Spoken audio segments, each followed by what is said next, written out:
Бүгінгі таңда әлемдегі 113 ел өздерін зайырлы мемлекет деп танытса, 75 мемлекет өз заңдарын ұстанымдарындағы дінге негіздеген.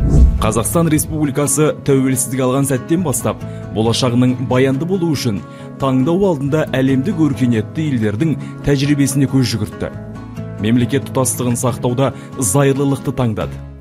Жалпы зайырлылық дегеніміз адамның немесе топтың діни ұстанымына қарамастан тең қарайтын мемлекет басқару қағидасы. Бұл мемлекет діни қатынастар саласында тек бақылау жүргізіп, діни топтардың жұмысына араласпайтын ең оңтайлы бірден бір жол. Жалғыз ескерту, мемлекет заңнамасының шегінен аспауы қажет. Бұл жердегі зайырлылықтың мәнісі дінге немқұрайлы емес, тең қарау дегенді білдіреді. Зайырлылықты атеизммен бірдей деп қарауға болмайды.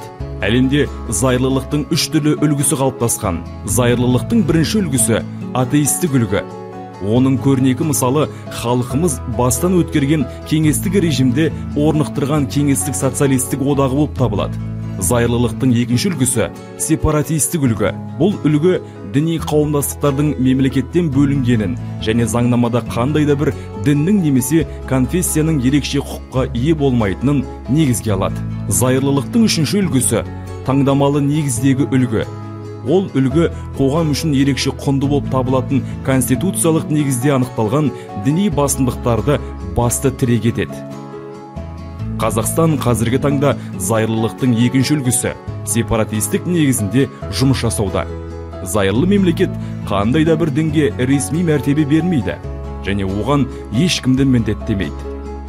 Конфессияаралық келісімнің негізгі мақсаты ел тұтастығын сақтау мен діни тұрақтылықты қалыптастыру.